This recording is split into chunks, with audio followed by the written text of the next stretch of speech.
rossignol.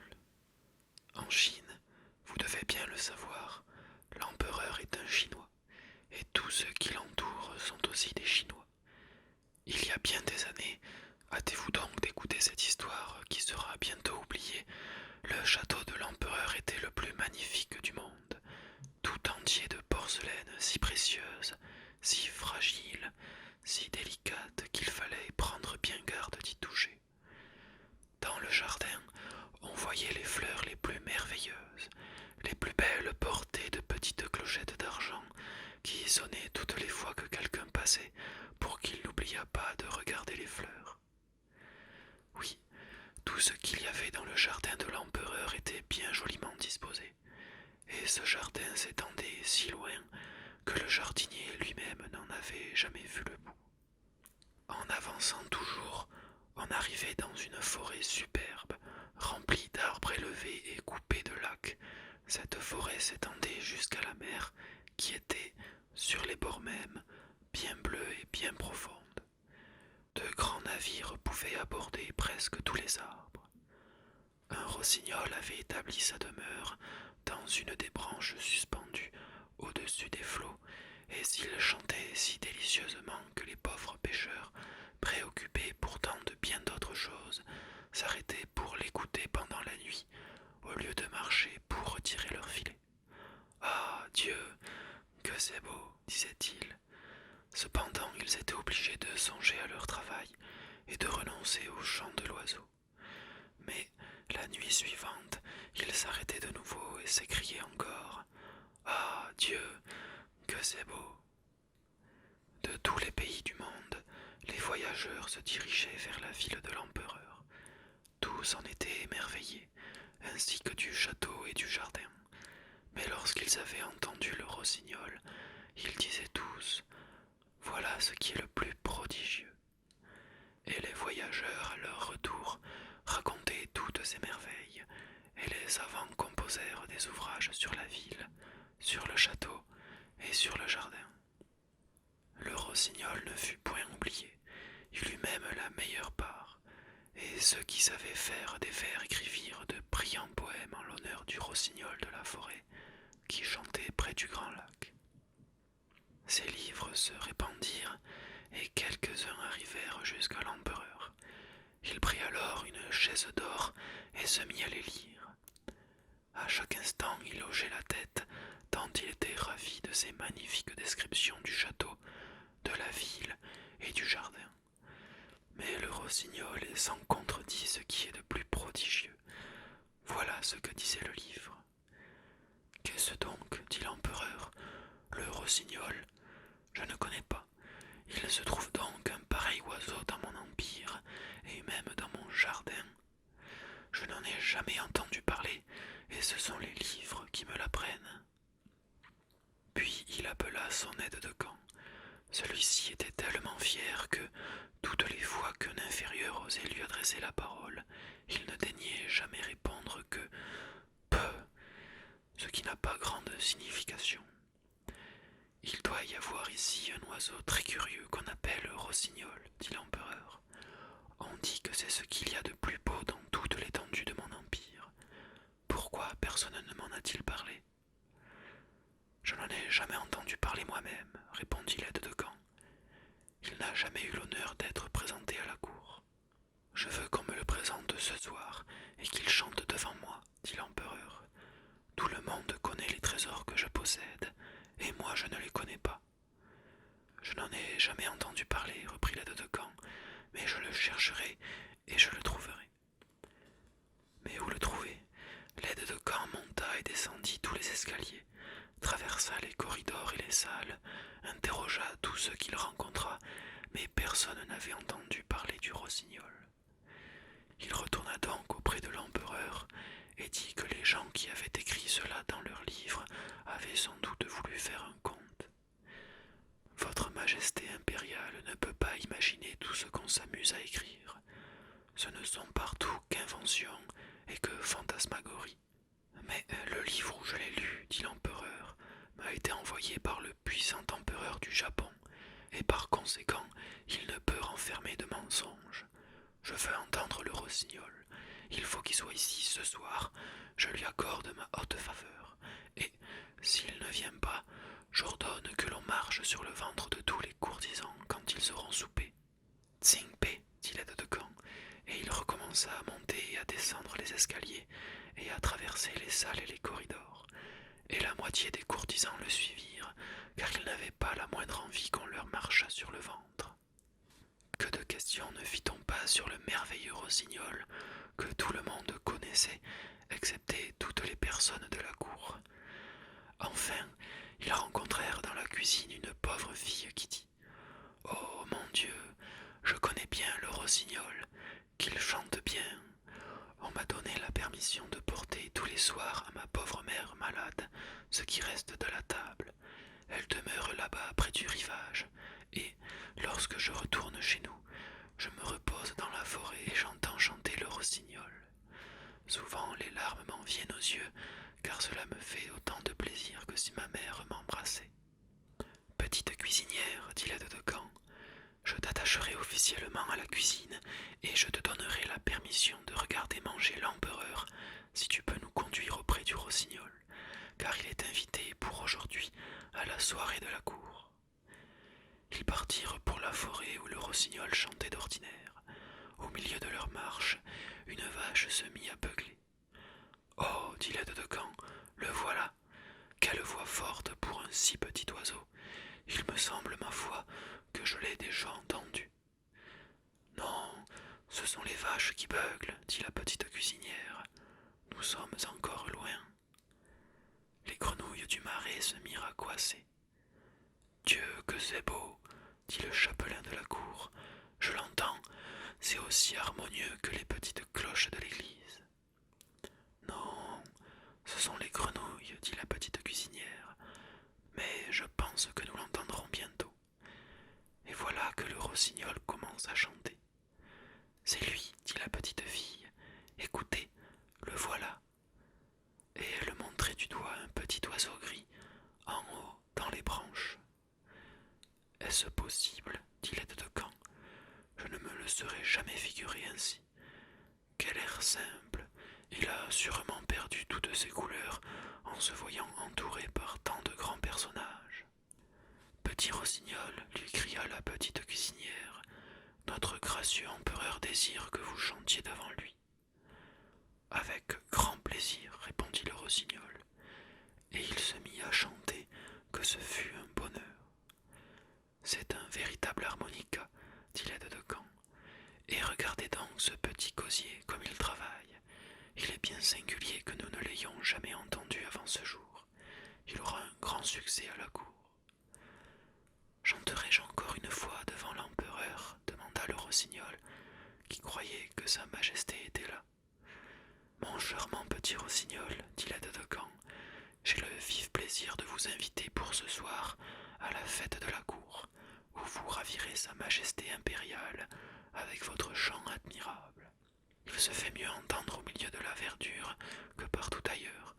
Cependant j'irai volontiers, puisque l'empereur le désire. Dans le château, on avait fait des préparatifs extraordinaires. Les murs et les carreaux de porcelaine brillaient au rayon de 100 000 lampes d'or. Les fleurs les plus éclatantes, avec les plus belles clochettes, garnissaient les corridors. Avec tout le mouvement qu'on se donnait, il s'établit un double courant d'air qui mit en branle toutes les clochettes et empêcha de s'entendre. Au milieu de la grande salle où l'empereur était aussi, on avait placé une baguette dorée pour le rossignol. Toute la cour était présente, et la petite cuisinière avait reçu la permission de regarder à travers la fente de la porte, car on lui avait conféré le titre officiel de cuisinière impériale. On était en grande toilette et en grande tenue, et tous les yeux étaient fixés sur le petit oiseau gris auquel s'adressaient tous les mouvements de la tête de l'empereur. Et le rossignol chantait d'une manière si admirable que les larmes en vinrent aux yeux de l'empereur. Oui, les larmes coulaient sur les joues de l'empereur, et le rossignol chantait de mieux en mieux.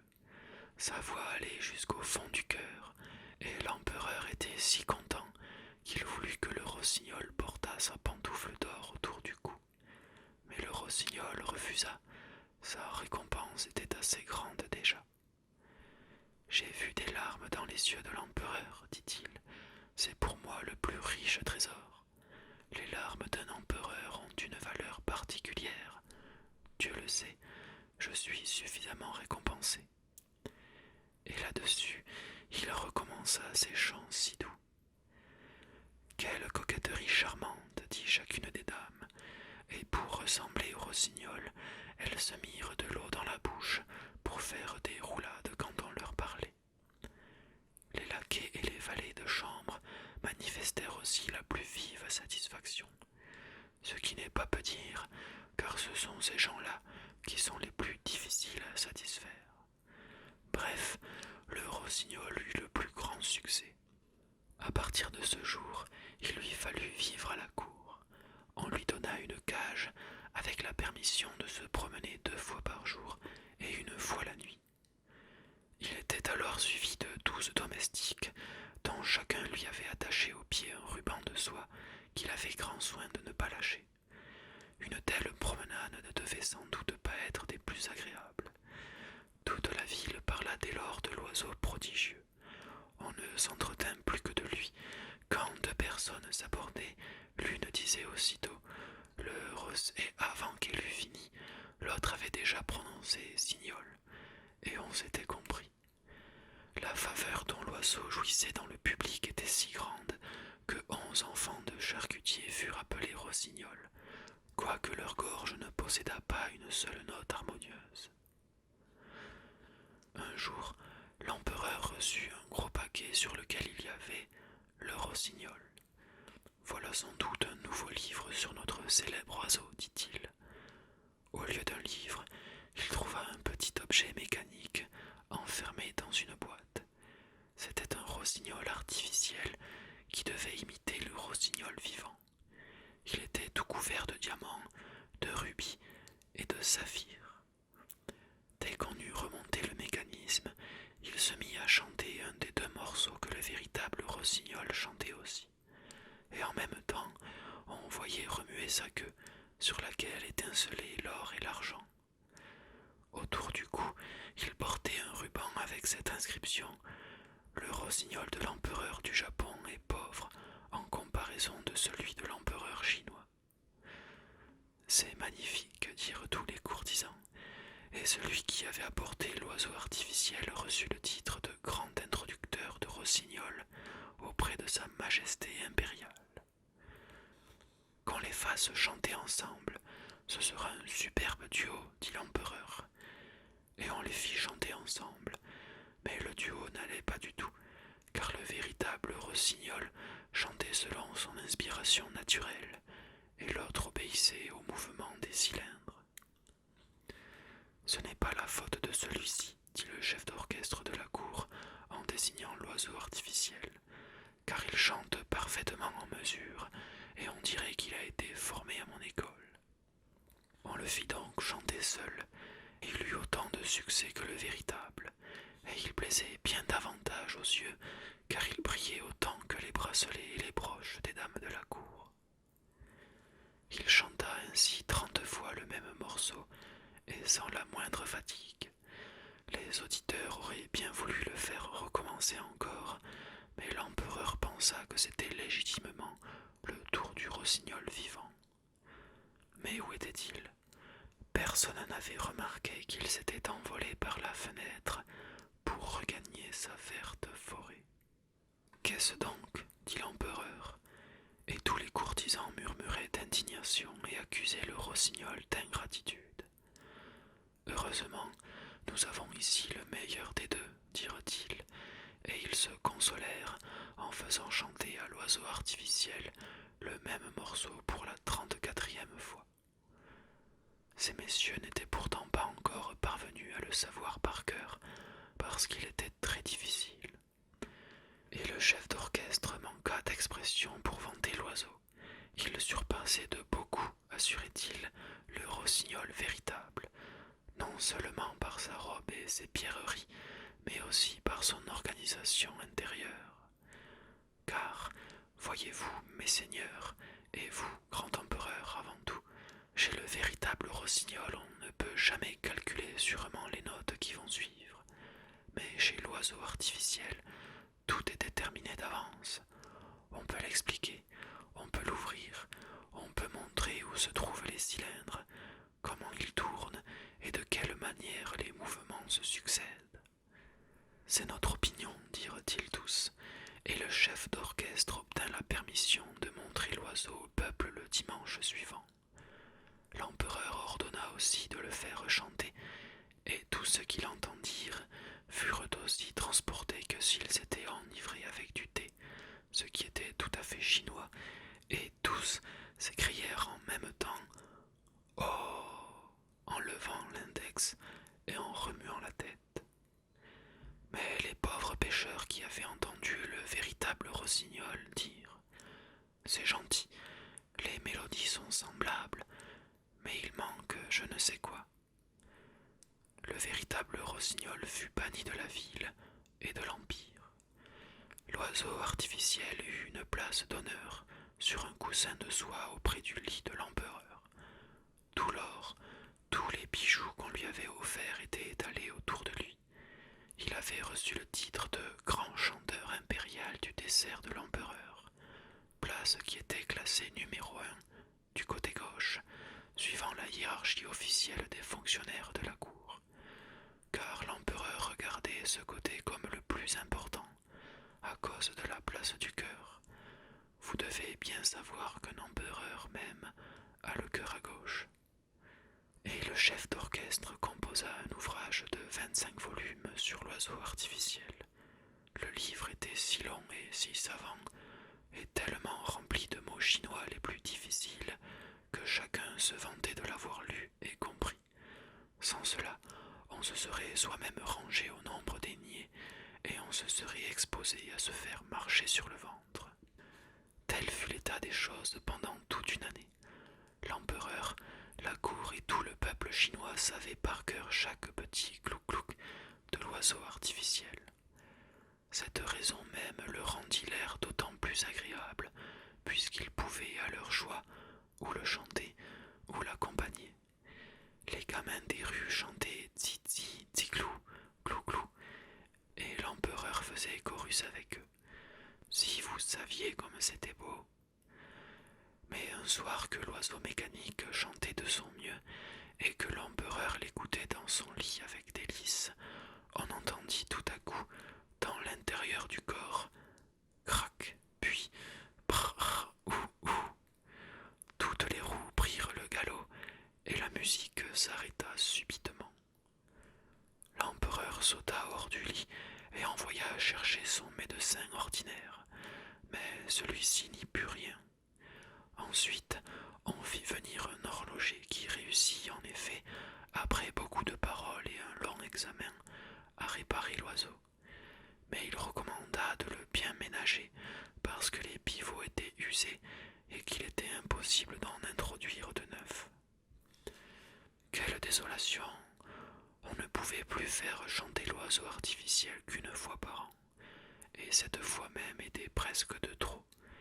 Mais à chaque séance solennelle, le chef d'orchestre fit un petit discours rempli de mots inintelligibles, où il expliquait que le chant était plus parfait que jamais, et après une telle affirmation, le chant était plus parfait que jamais. 5 années s'étaient écoulées ainsi, lorsque le pays fut plongé dans une profonde douleur. Les Chinois aimaient beaucoup leur empereur, mais il tomba malade et l'on disait qu'il allait mourir. Déjà on avait élu un nouvel empereur et le peuple était assemblé sur la place. On demanda à l'aide de Kang comment se trouvait le vieil empereur. Répondit-il en secouant la tête. L'empereur était étendu, pâle et froid, dans son grand lit magnifique. Toute la cour le croyait mort. Chacun courait donc saluer le nouvel empereur. Les domestiques répandirent la nouvelle partout, et les femmes de chambre avaient profité de l'occasion pour donner un thé. Partout, dans les corridors et dans les salles, on avait placé des tapis pour amortir le bruit des pas. Tout le château était triste et silencieux.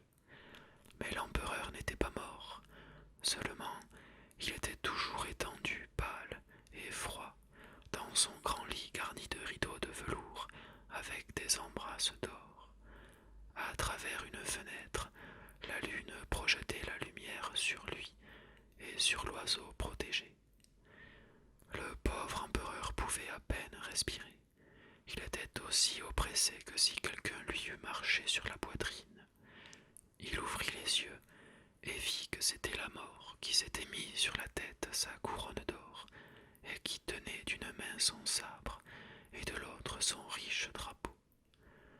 Tout autour, dans les plis des grands rideaux de velours, il aperçut des têtes bizarres, dont quelques-unes semblaient affreuses et les autres douces et souriantes. C'étaient les bonnes et les mauvaises actions de l'empereur qui se présentait pour assister à sa dernière heure. Te souviens-tu de ceci? Lui dirent-elles tout bas l'une après l'autre. Te souviens-tu de cela? Et elles lui racontèrent bien des choses qui lui firent couler la sueur du front. Je n'ai jamais rien su de pareil, dit l'empereur. De la musique, qu'on apporte le grand tam-tam chinois pour que je n'entende plus ce qu'elles disent. Et les figures continuèrent de parler, et la mort répondait par un hochement de tête chinois à tout ce qu'elle disait. De la musique, répéta l'empereur. Toi, petit oiseau d'or, chante, chante donc. Je t'ai donné tant d'or et tant de diamants.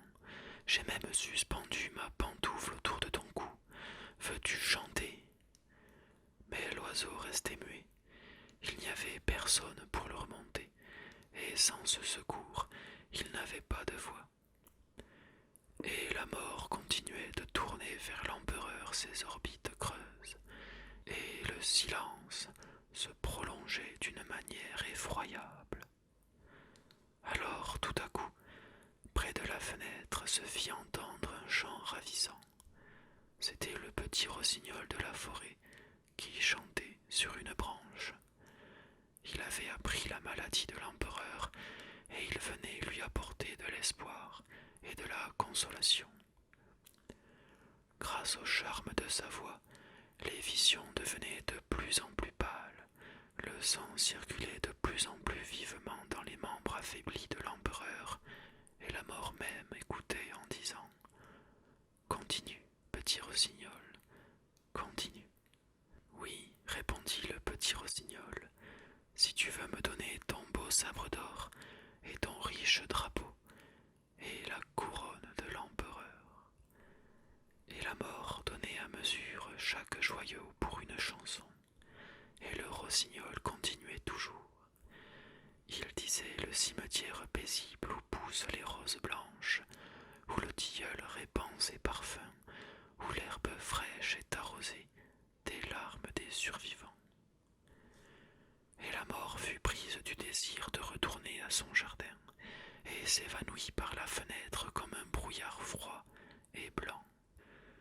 Merci, merci, dit l'empereur, merci, petit oiseau céleste, je te reconnais bien, je t'ai chassé de ma ville et de mon empire, et cependant tu as mis en fuite les méchantes figures qui assiégeaient mon lit, tu as éloigné la mort de mon cœur.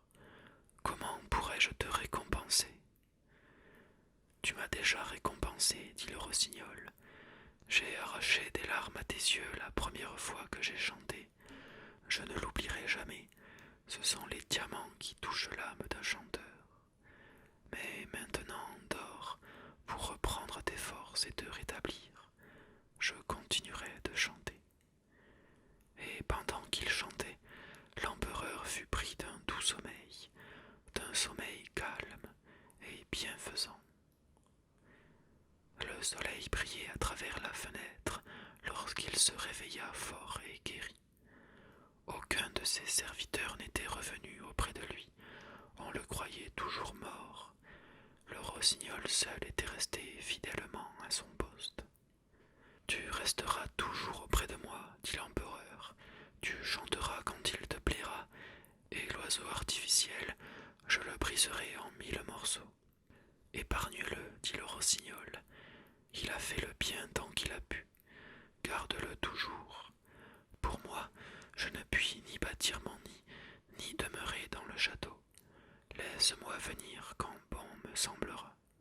Le soir, je chanterai sur la branche près de ta fenêtre pour t'égayer et te faire réfléchir. Je chanterai les heureux et ceux qui souffrent. Je chanterai le bien et le mal, ce qui n'est pas connu de toi, car le petit oiseau vole partout, jusqu'à la cabane du pauvre pêcheur et du laboureur, qui tous les deux vivent si loin de toi et de ta cour. J'aime ton cœur plus que ta couronne, et cependant il sort d'une couronne un parfum saint et céleste.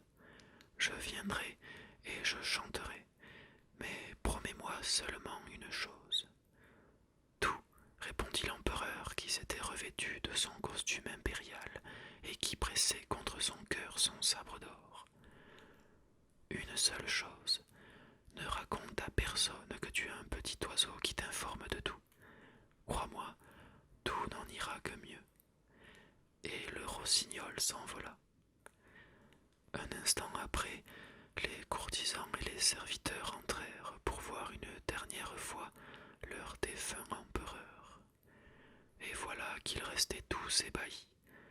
Mais l'empereur leur dit tout bonnement « Bonjour ». Merci d'avoir écouté ce conte jusqu'au